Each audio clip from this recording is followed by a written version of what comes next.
Hello and welcome to you. I'm Kari, you know who I am, and this is the February 2014 monthly report for NoSpinNewsSource.com. Welcome to you.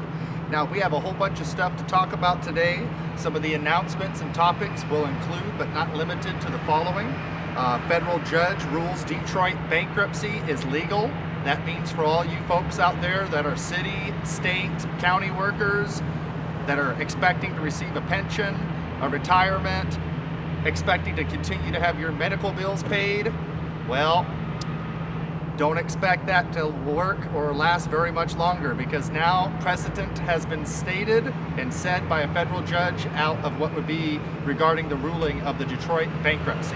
So if you're a city, state, county worker, brace yourself, because times are going to get hard. About the time that you think that you're going to be okay, you've served the city for 30 years, you're a 70-year-old man downtown like Blue Skies, Alan Johnson, or whoever, about the time you are holding your breath is about the time you're going to find out you're going to sink. Now, we have lots of stuff to talk about. Seattle Children's Hospital sues Washington State over Obamacare exchanges.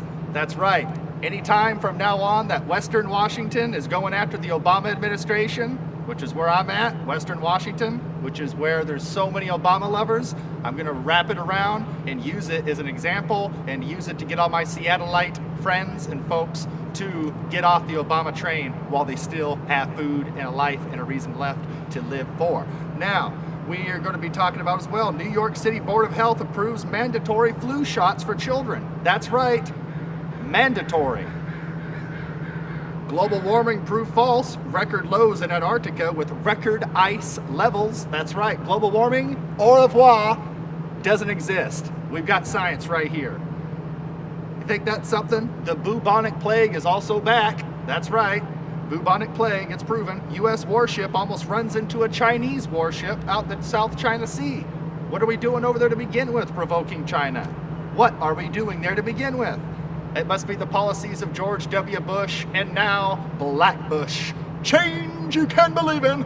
Barack Obama. That's right. You thought he was going to be better. I told you you were full of it. Now who's full of it? Who's playing the dummy now? That's right. Now, more calls from the Senate to reinstate Glass-Steagall Act. Russia warns United States with, quote, nuclear force, unquote, if we invade their sovereignty and their rights. Hawaii's Big Island bans GMOs. That's right, genetically modified foods is beginning to become a thing of the past, step by step, because the people are stepping up. It's the power of the people. It's not the power of Wall Street. It's not the power of the banks. It's not the power of these fascist bastards like Barack Obama, Hillary Clinton, Bush, or any of the rest of them. It's you, the power of the people, that's going to make and drive this happen. Now, we have other things to talk about. H.R. 428, Representative Walter Jones, Congressman, urging the president to release and declassify the 28-page section regarding the September 11, 2001 terror attacks. Why haven't those been turned over before now? When there was a White House meeting, the first 3 months of Obama's reign, rule, dictatorship, presidency, whatever you want to call it, during the first 3 months, they had what would be folks that were associated with, had folks that were lost, family members, in 9/11, 2001 attacks. And Obama promised them, literally promised them from the White House, that he was going to make sure that 28-page element of classified material that shows how the Saudis were involved directly and funded even through the British Empire. That's right. Real damning information for our special relationship with the British Empire. And it is a real special relationship, let me tell you. We're getting shafted in every which position you can think of, and then some, making the Kama Sutra look like something G-rated. Now, Nancy Pelosi compares President Obama's executive order signing to Abraham Lincoln's freedom of the slaves. Look at that. When this guy kills, somehow we twist it around and turn it into Abraham Lincoln freeing the slaves, baby. And Glenn Beck states Obama vows to become, quote, America's first dictator. That's right, dictator. Linda LaRouche said it first. Folks like me backed it up and said it second. And now even folks like Glenn Beck and mainstream news are starting to say Obama is acting like a dictator. Now, gun control is back. That's right. It's coming back with the fervor. I expect more false flags, inside jobs, and this and that. They're going to try to get you, the people, to turn against your own constitution and rights. I know how these people tick. I know all too well how these individuals tick that have hijacked our government. These globalist elites that respect nothing. They respect your sovereignty, none. They respect your right to privacy, none. They respect your right to a pension, to freedom, to health care, none. They don't respect it. They don't respect you. Now, we have a congressman who threatened to throw a reporter over the effing balcony and break him in half like a boy, unquote. Let's check that out from the halls of Congress after what would be the President's State of the Union address. See you on the other side. Take a look at this bizarre scene. This was inside the Capitol Hill Rotunda after the President's State of the Union address.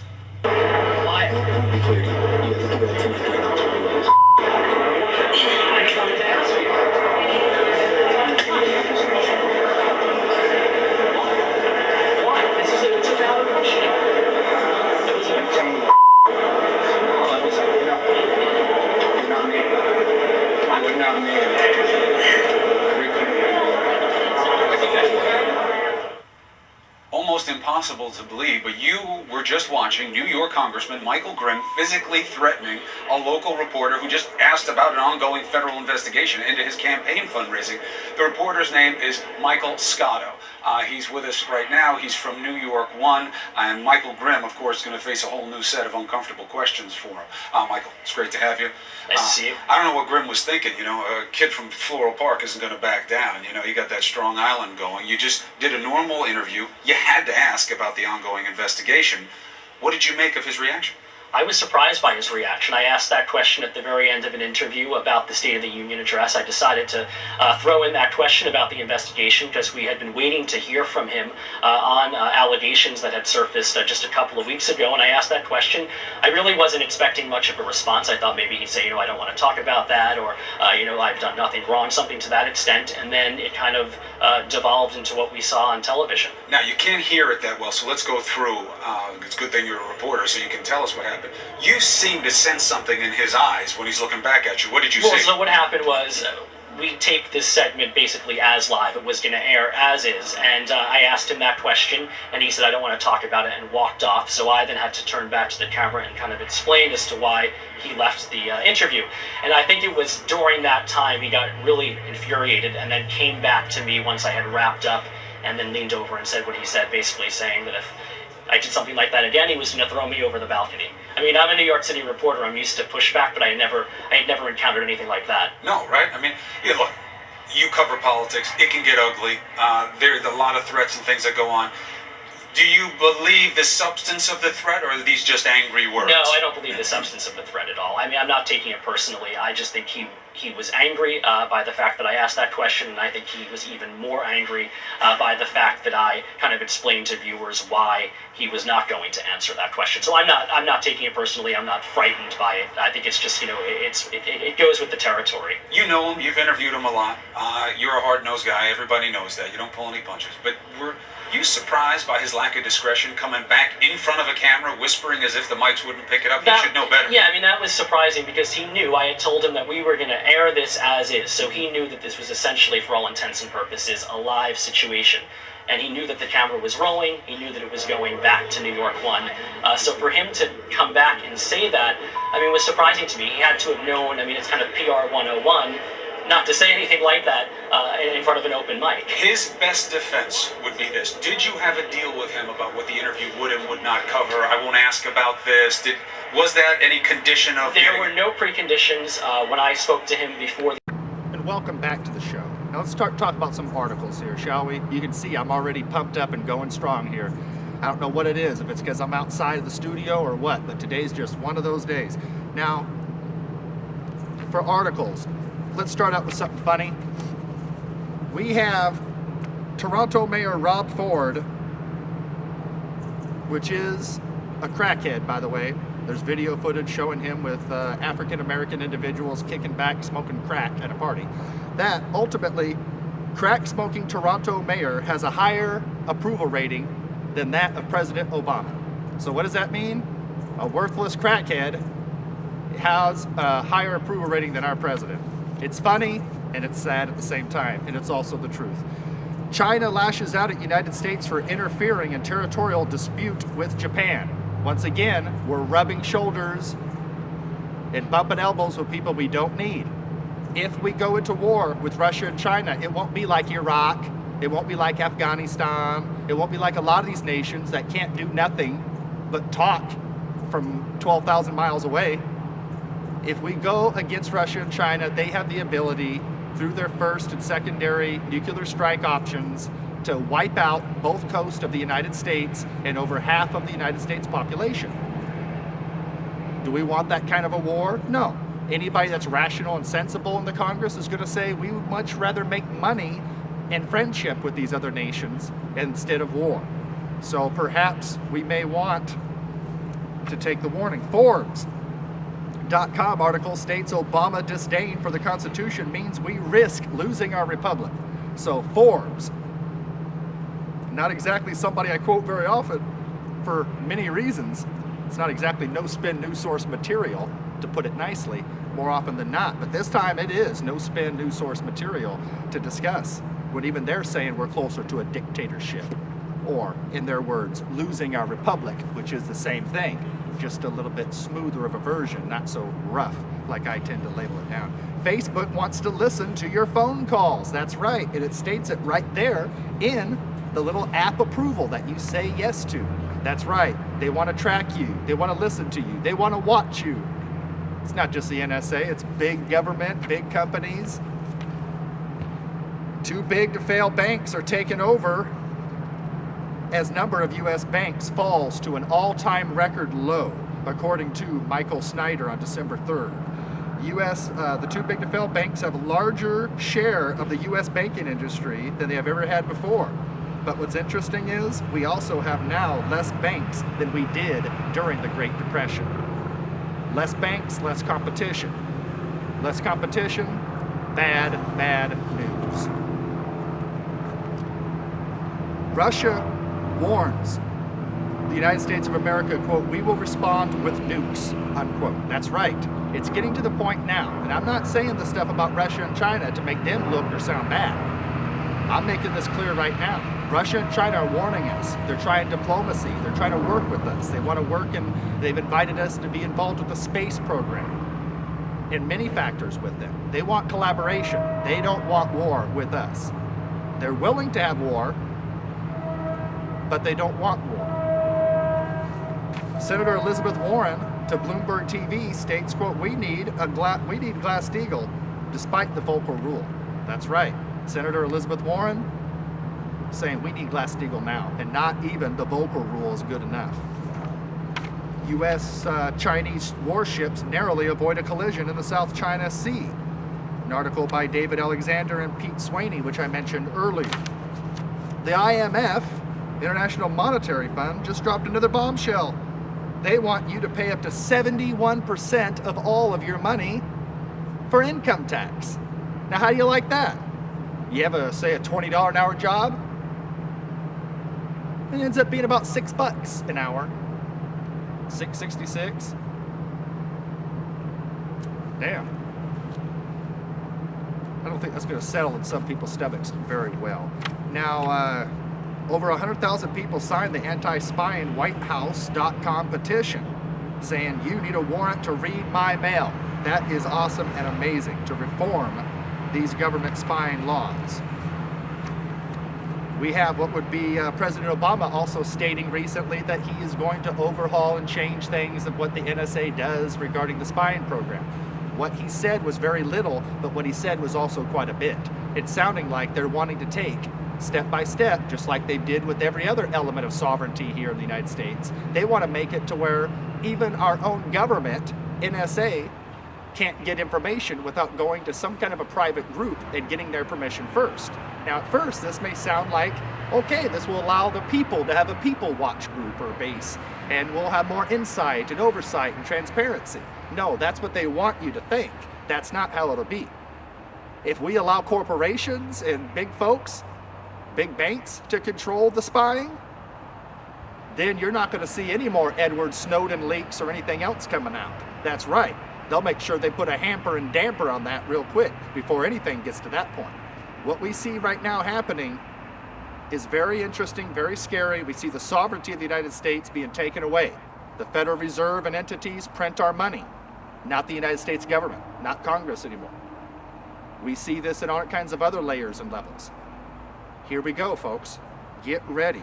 Here it comes. But before we go any further, let's take a look at what would be a state senator from California fear-mongering the American people once again, try to make you scared over what an assault weapon could do. And watch how he doesn't even know about the weapon that he is trying to teach you about. We'll check you out after this break. This is a ghost gun. This right here has ability with a 30 caliber clip to disperse with 30 bullets within half a second.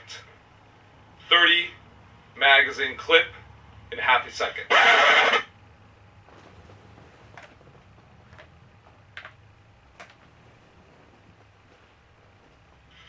This is a ghost gun. This right here has ability with a 30 caliber clip to disperse with 30 bullets within half a second. 30 magazine clip in half a second.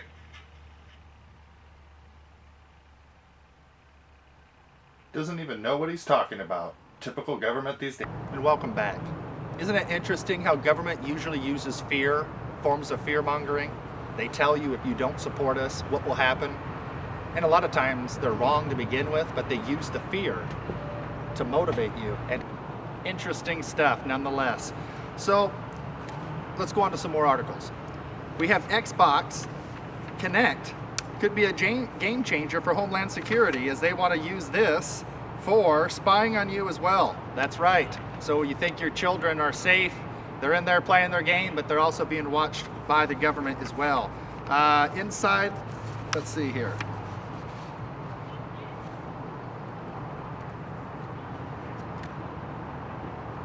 New York federal judge says that the government had a hand in creating the mortgage mess by, amongst other things, repealing Glass-Steagall. In what would be a LaRouche PAC article, November 24, 2013, goes on into the details where Judge Jed Rakoff, a senior federal judge for the Southern District of New York and former chief of the fraud unit of the U.S. Attorney's Office for the same district, thinks that bankers who commit fraud ought to be prosecuted and convicted, sent to jail. It doesn't understand why this isn't happening. I don't understand why it's not happening as well. But before we go any further, check out what would be this interview from WWE star, wrestling star, and libertarian known by the name of Kane. Check this out. Glenn Jacobs has worked with World Wrestling Entertainment for almost 20 years. He is well known around the world under his stage name Kane. He has also been in a lot of different big movies and television shows. He's a libertarian or thought criminal who discovered and became a devout student of Austrian economics, as we are as well, with Lou Rockwell yesterday, the head of the Von Mises Institute, a number of years ago. He is the co-founder of the Tennessee Liberty Alliance, a free market educational organization. Glenn tries to use his fame in pop culture to spread the message of liberty and sound economics. He's written articles for the Future of Freedom Foundation, LouRockwell.com, The Daily Caller, as well as appearing on various television programs. And he joins us now. Follow him on Twitter at Jacobs Report, and he is with us today. Wow, great to have you on. I love the speech that I saw you give at the Libertarian Committee meeting on C-SPAN, and I would love to just give you the floor to talk about Obamacare and the attacks on free speech and the TSA now rolling out on the streets of America. Great to have you with us, sir. Great to be here, Alex. Thanks for having me. So much to talk about. What do you want to begin with? We could spend 3 hours talking, couldn't we? There's a lot of stuff. Why don't we talk about Bitcoin, actually? Because I find it rather fascinating, especially the debate that's going on within libertarian and Austrian economic circles right now. Sure. Give us your take on it. Well, first of all, I think like everybody else, I like to see the development of something like Bitcoin. I really like the idea of competing currencies. And I think the people behind Bitcoin, of course, have the best of intentions, and lots of people that are getting into Bitcoin are getting into it for the right reasons. It's not the dollar, it's not the euro, it's not the yen, it's not a government-issued fiat currency. Nevertheless, I have some problems with Bitcoin myself that other people in the hard money camp have. First of all, money comes to the market and emerges on the market. It isn't like someone just says, hey, this is money, let's start using it. And I think that the reason that people are going into Bitcoin is exactly because of what it isn't. It's not the dollar, it's not the euro, it's not the yen.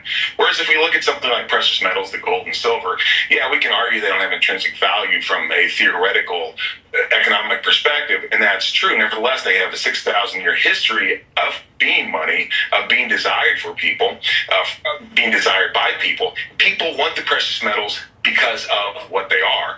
And I really feel that Bitcoin is sort of taking a lot of the interest that would be in the metals and diverting it. Like I said, that's great in the idea that it's a competing currency, but nevertheless, I don't think it's the competing currency that does have the ability to break the state's monopoly on the issuance of money.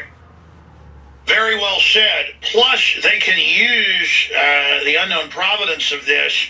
They can use the takedown of Bitcoin to then demonize and taint the idea of true independent cryptocurrencies. That's all I'm saying is this may not have a happy ending, and I'm not in some cult just saying it's perfect, we've got to bow down to it. We've got to have some concerns. Investing in anything, especially something brand new and speculative, is dangerous. And you hit the nail on the head right there, Alex. That is the problem with Bitcoin from a more macro level.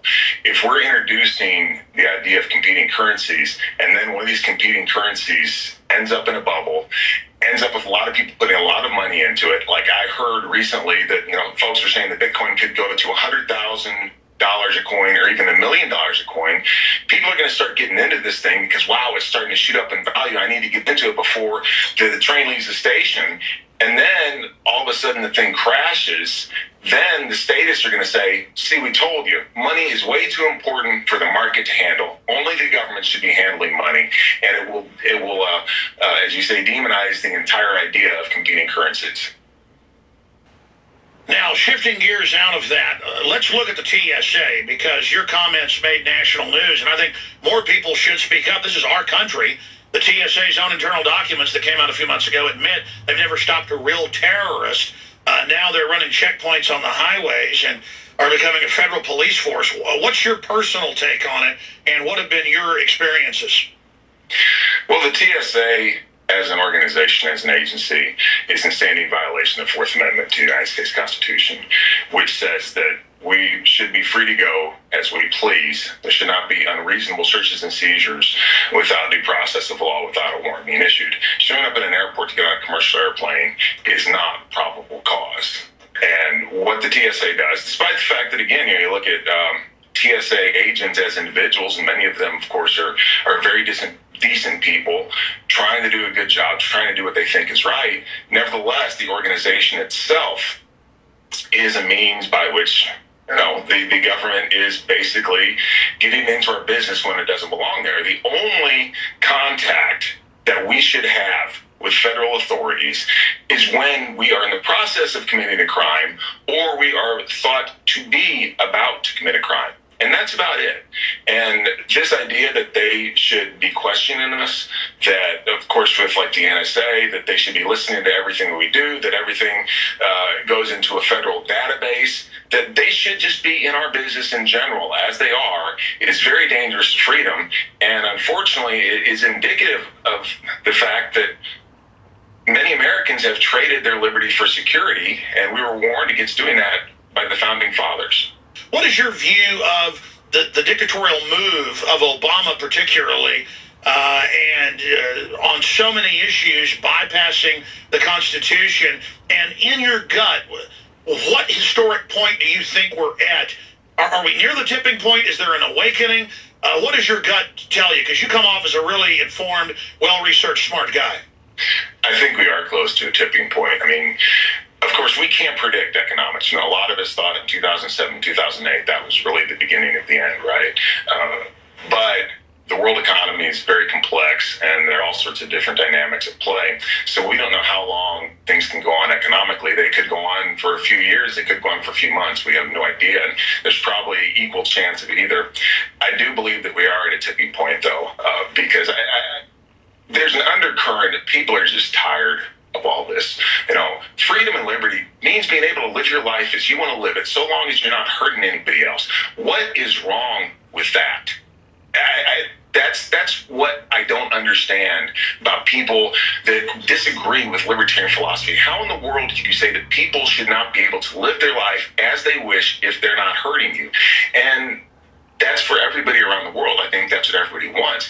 And we're seeing more and more, especially the federal government, moving in areas that they've never been in before, moving there very vigorously. And so I think we are at a tipping point.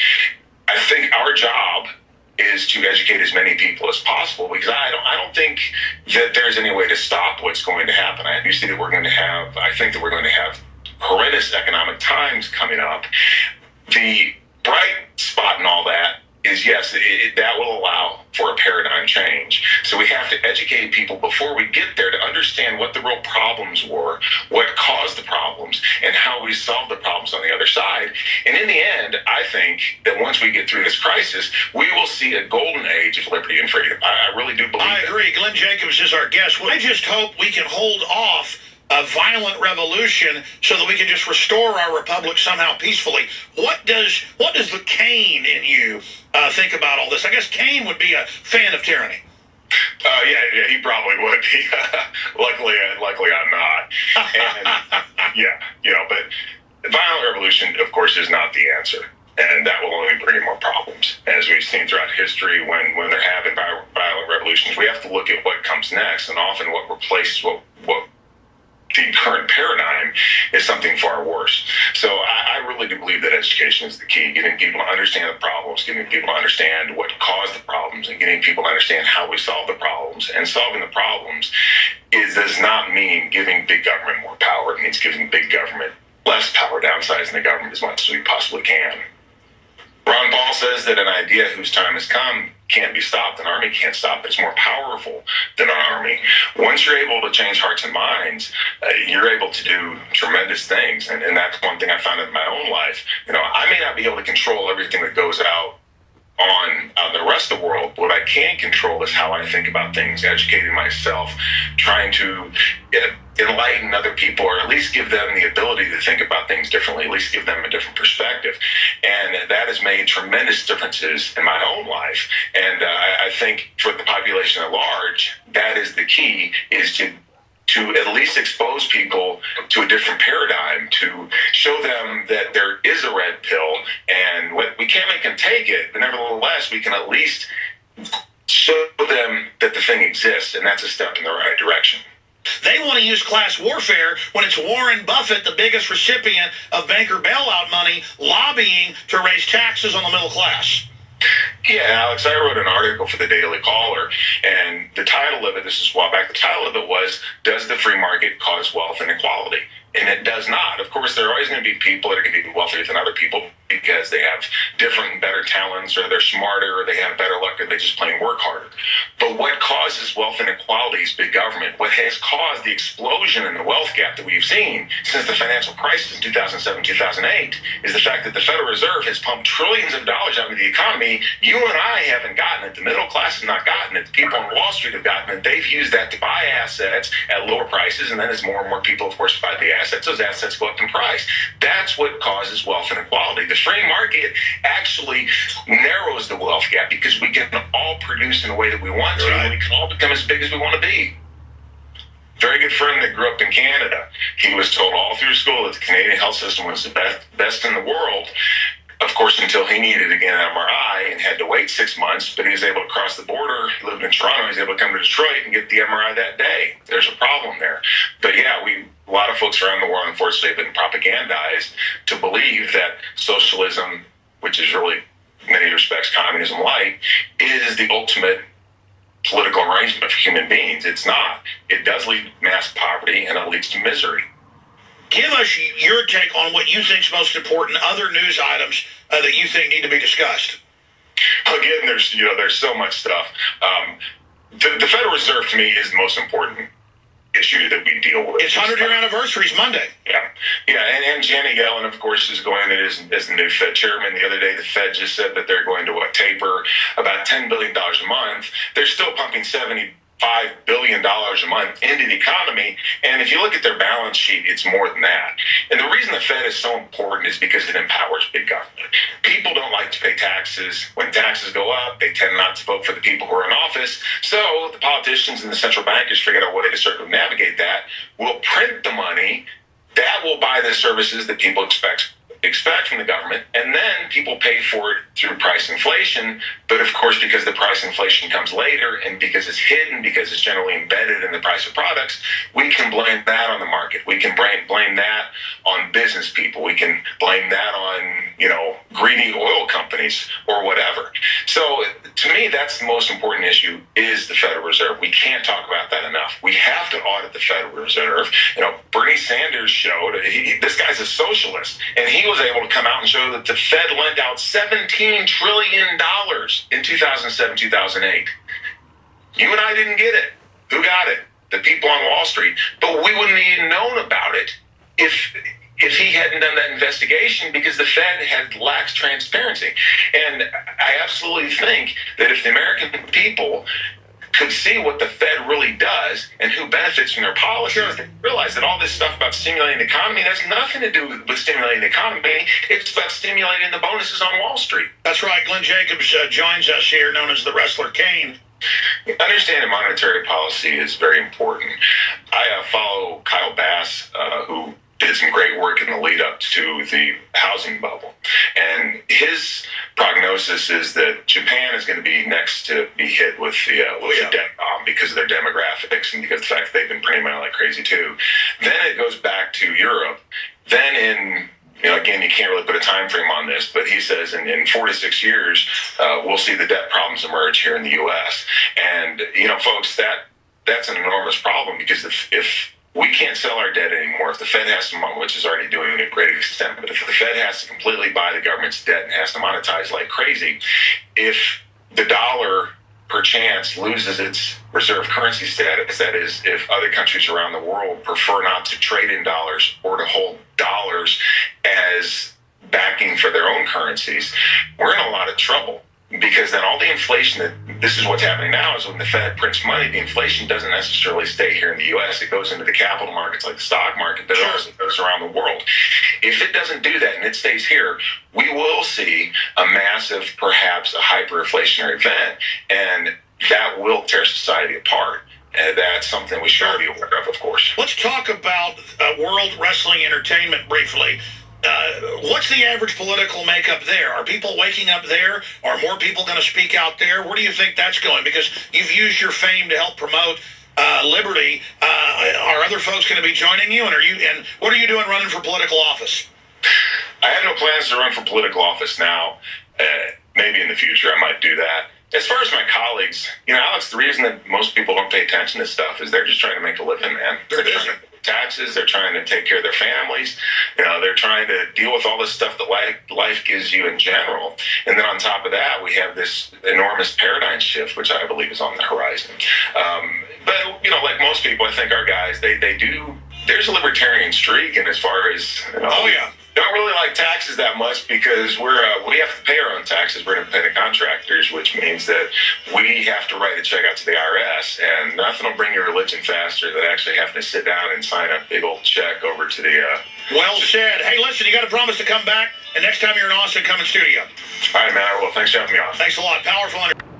And welcome back. Now, a federal judge says that NSA's phone surveillance program is likely unconstitutional. And it is unconstitutional. I'm not a judge, but that does need to be stated and well known, understood, and whatnot as well. So here we are, folks. We're at a very interesting point in the road. We see our republic fading away. We see folks like Bush and then Obama Clinton next, most likely Hillary Clinton to be our next president. It's only going from bad to worse, the political economic situation. It's not getting any better. It's going straight to hell. I'm United States congressional candidate Kari Ilonummi. I'm an economist. I've stated a lot of things on the record for the past 8 years.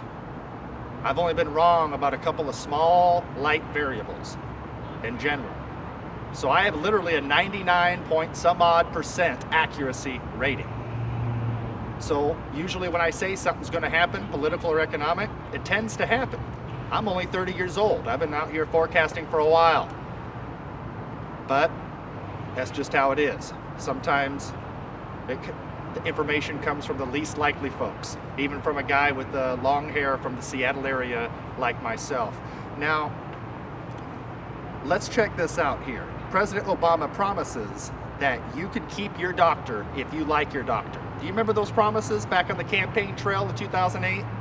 Do you remember when he first came in 2009 and they were selling us on Obamacare, and they promised you, if you like your doctor, you can keep your doctor. Remember that? Let's listen to him say that, as now we all realize you don't get to keep your doctor. We'll check you out on the other side of this break. We will keep this promise. We will keep this promise to the American people. If you like your doctor, you will be able to keep your doctor, period. If you like your health care plan, you'll be able to keep your health care plan, period. First of all, if you've got health insurance, you like your doctor, you like your plan, you can keep your doctor, you can keep your plan. Nobody is talking about taking that away from you. No matter what you've heard, if you like your doctor or health care plan, you can keep it. If you like your doctor, you can keep your doctor. If you like your private health insurance plan, you can keep your plan, period. If you are among the hundreds of millions of Americans who already have health insurance through your job, or Medicare, or Medicaid, or the VA, nothing in this plan will require you or your employer to change the coverage of the doctor you have.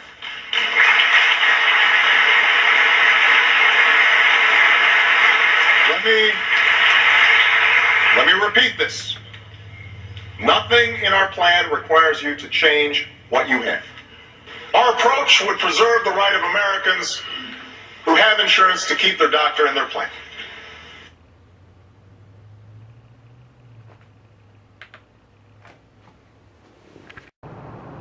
So just when many of you thought that they would never come for our guns, it would never happen in America.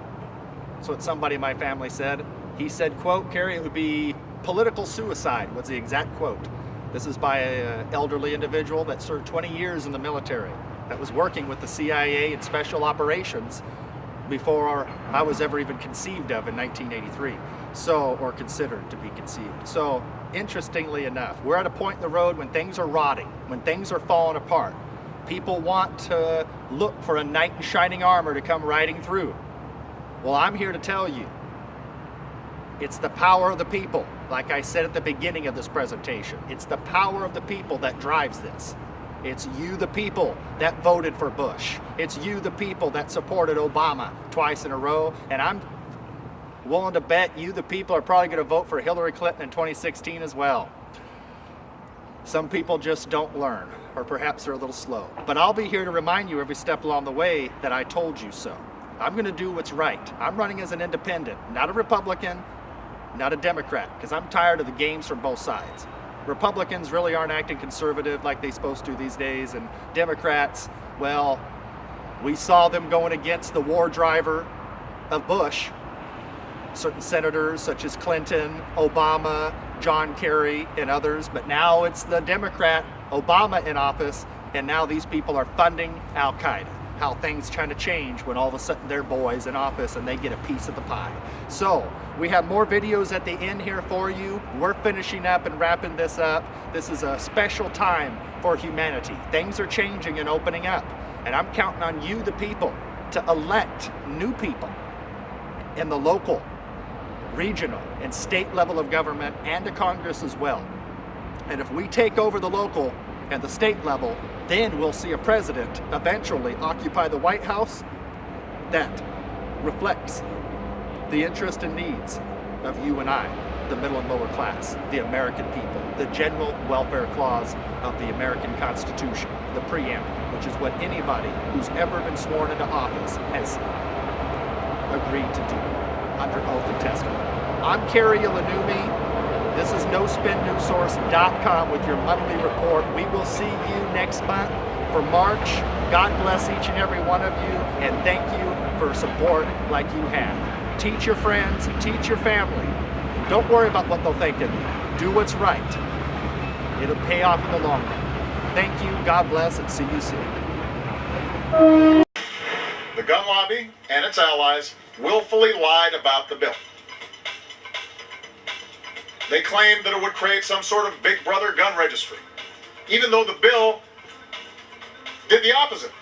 This legislation, in fact, outlawed any registry. Plain and simple, right there in the text.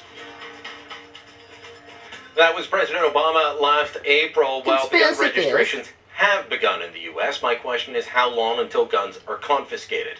I stayed away from a lot of news coverage over the Christmas break, but this photo and the story from our friends at theblaze.com, it caught my eye. It's a photo of gun owners in Connecticut lining up to register their firearms prior to the January 1st deadline. Last April, in the wake of the Sandy Hook shooting, lawmakers in that state passed a new gun control law that banned certain firearms deemed to be assault weapons. It also banned magazines that hold more than 10 rounds. But they said if you owned these things and registered them, well, you could keep them. Until that is, they decide they're going to confiscate them. The legislation was passed despite evidence showing that gun control of this sort does not work. New figures also show that despite record gun purchases in the U.S., gun crime's down on several fronts. The gun control lobby will tell you, it's all propaganda, that gun control always works, and that no one will ever confiscate your firearms unless you break the law. Tonight I'll show you that these are lies, and I'll use facts, not emotion, to back it up. First, the confiscation issue. In Connecticut, the state government now has a list of every gun in existence that they don't like, and we know they don't like these firearms because they ban new owners from getting those guns or from owning 15 or 20 round magazines. But they promised you that if you just filled out the paperwork, you could keep your firearms and gear. This is not about confiscation, they told you. This is about safety. And it will be about safety until they decide that anyone owning these particular firearms is unsafe and they demand that you hand them all in. The ability to demand you surrender your firearms is written into Connecticut's Public Act number 13-3, also known as an Act Concerning Gun Violence Prevention and Children's Safety. All they have to do is amend the law slightly to force you to hand over your firearms or face jail time. Now, when Canada enacted its gun registry in the wake of the Montreal massacre, where 14 women died while sitting in a university classroom, there were similar fears raised about confiscation by law-abiding gun owners. They were told, well, don't worry, there won't be any confiscations. And then those gun owners watched as, time and again, firearms were reclassified as prohibited, meaning they were too dangerous for the public to own. Firearms like the Walther G22 carbine, owned legally for years, well, they were confiscated after a technician in a lab decided the public shouldn't own this rifle. Even after a conservative government was elected, largely with the support of gun owners on a promise to get rid of this sort of system, at least 6 new firearms were reclassified from non-restricted to prohibited, and everyone had their registered rifles. So they received a letter like this one. You are required by law to return your firearm registration certificates without delay, either by mail or in person to a peace officer or firearms officers. You have 30 days to deliver your firearms to a peace officer, firearms officer, or chief firearms officer, or otherwise lawfully dispose of them. Firearms were to be surrendered. No compensation was offered, and if you didn't surrender, well, they had you on a database. They knew where to find you. This is now coming to the U.S. through Connecticut, and it could spread. When they tell you you must register or be put into a firearms database, remember, this will only lead to confiscation when a politician or increasingly a bureaucrat decides that you, the public, can't be trusted anymore. Now, as I said, this law in Connecticut and other gun controls like it in places like New York, Colorado, or California, well, they were passed despite evidence showing that gun crime's down, that gun violence is down. And check out this story from the Associated Press that's published on the ABC website. Now, they're both reliable liberal news outlets. That there it is, 2013, fewest police deaths by firearm since 1887. And the story goes on. 46 officers were killed in traffic-related accidents and 33 were killed by firearms. The number of firearms deaths fell 33% in 2013 to the lowest since 1887. That's shocking. The lowest number of police deaths by firearms in more than 125 years. So what's happening with gun sales in general, though? Well, they're going up.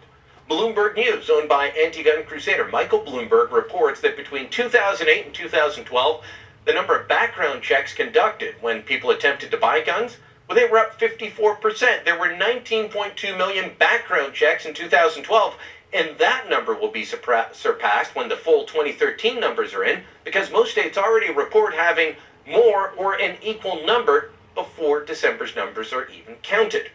The Bloomberg story goes on to say, Sturm Ruger of Southport, Connecticut, the largest publicly traded U.S. gun maker, reported a 45% jump in third quarter sales this year due to high demand for new firearms, including the LC-380 pistol, the SR-45 pistol, and the Ruger American rimfire rifle. Gun sales up, gun crime down, gun deaths are down, but new laws are headed your way. It's not about the guns, it's about the control, the ability to control you, your life, what you can own, what you can buy, and what they can take away from you. Last year, I issued a warning to America that gun confiscation was coming, that gun control laws would be tougher despite the evidence. Today, that warning rings louder. It's up to law-abiding gun owners to share this warning and arm themselves with facts in order to beat back the next assault on gun owners driven by emotion and fear.